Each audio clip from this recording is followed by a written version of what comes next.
दोस्तों जरा सोचिए, कल सुबह अगर अमेरिका अपना जीपीएस सिस्टम बंद कर दे तो क्या आपका गूगल मैप चलेगा? उबर आपके घर पर आएगी और आर्मी का मिसाइल सही जगह गिरेगा? कुछ ऐसा ही हुआ था 1999 में कारगिल वार के समय। The major task of the IAF in the Kargil war was to inflict serious damage to the Pak intruders to hasten their withdrawal. और उसी एक घटना ने भारत को मजबूर किया अपना खुद का नेविगेशन सिस्टम बनाने के लिए। The satellite lifted off from the Satish Dhawan Space Center in Sriharikota aboard a rocket, marking the latest step in India's efforts to expand its navigation with Indian Constellation or NAVIC system.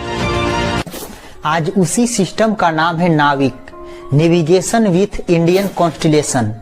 समंदर में साहस के साथ चलने वाली हमारी सदियों पुरानी परंपरा, इसने एक अनभिज्ञ जगह पर, अनजान जगह पर जाने के रास्ते साहस के सिखाए हैं। और इसलिए हजारों साल से मछुआरों ने जो साहस दिखाया है, नाविकों ने जो अदम्य साहस से दुनिया में पहुंचने का प्रयास किया है, और इसलिए इस पूरी नई टेक्नोलॉजी के माध्यम से मिलने वाली सेवाओं को आज हमने तय किया है कि सारी व्यवस्था, हमारी ये जीपीएस सिस्टम नाविक नाम से जानी जाएगी। लेकिन सवाल ये है, जीपीएस जैसे सुपर पावर टेक्नोलॉजी भारत ने अकेले कैसे बना ली?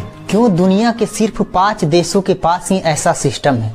वीडियो के अंत तक बने रहिएगा, आपको पूरी जानकारी मिल जाएगी।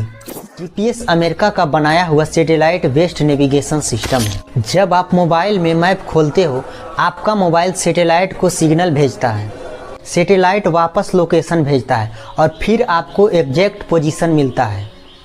लेकिन जीपीएस अमेरिका का कंट्रोल में है, वो चाहे तो इसका एक्यूरेसी कम भी कर सकता है या किसी देश के लिए बंद भी कर सकता है। यही घटना भारत के साथ हुआ था।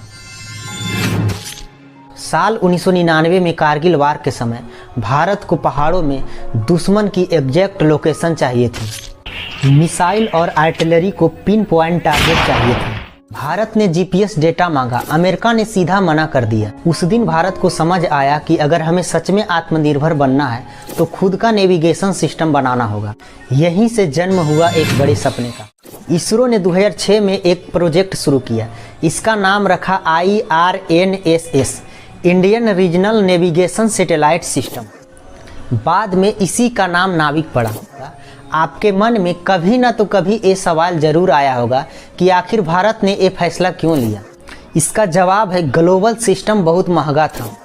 भारत को पूरी दुनिया नहीं, अपना और अपने आसपास का इलाका कवर करना था, इसलिए नाविक बनाया गया। भारत और भारत के चारों तरफ इसका रेंज 1500 किलोमीटर तक है। भारत ने 7 सैटेलाइट की कॉन्स्टिलेशन बनाई, 3 जियो स्टेशनरी ऑर्बिट में और 4 जियो साइंक्रोनस ऑर्बिट में।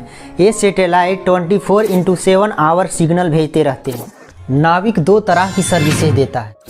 पहला, स्टैंडर्ड पोजिशनिंग सर्विस, ये होता है आम जनता के लिए, जैसे मोबाइल नेविगेशन, फिशिंग बोट्स आदि।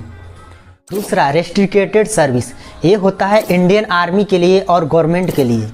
इसमें हाईली इनक्रिप्टेड होता है, ये वार के समय में ज़्यादा काम आता है। नाविक की एक्यूरेसी 5 मीटर है, कई जगह तो जीपीएस से भी बेटर है। अब सवाल है, क्या आप नाविक इस्तेमाल करते हैं? कमेंट बॉक्स में जरूर। आज नाविक Xiaomi, सैमसंग, रियलमी, वीवो, लावा में सपोर्ट करता है। एंड्रॉयड 10 के बाद गूगल ने नाविक सपोर्ट ऑफिशियली जोड़ दिया है। धीरे धीरे गूगल मैप्स, उबर, ओला, इमरजेंसी सर्विसेज सब नाविक की तरफ बढ़ रहा है। आज दुनिया में सिर्फ 5 देशों के पास ही खुद का नेविगेशन सिस्टम है। यानी वास्तव में वही देश पावरफुल है जिसके पास खुद का नेविगेशन सिस्टम है।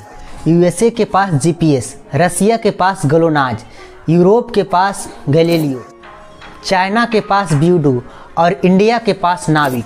मतलब भारत अब टेक्नोलॉजी कंज्यूमर नहीं, टेक्नोलॉजी क्रिएटर है। भविष्य के लिए इसरो अब नाविक को नई जनरेशन बना रहा है, जिसमें 11 फ्रीक्वेंसी जोड़ रहा है जो जीपीएस में होता है। ग्लोबल कैपेबिलिटी बढ़ा रहा है।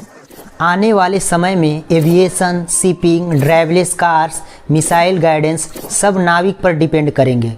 या आज आप नाविक मैप्स खोलते हो तो याद रखना, ये सिर्फ रास्ता नहीं दिखाता है, ये भारत का आत्मनिर्भरता दिखाता है। नाविक बताता है भारत अब किसी के भरोसे नहीं, अपने रास्ते खुद तय करता है। गाइज, अगर आपको ये वीडियो इन्फॉर्मेटिव लगे तो चैनल को सब्सक्राइब करें। धन्यवाद।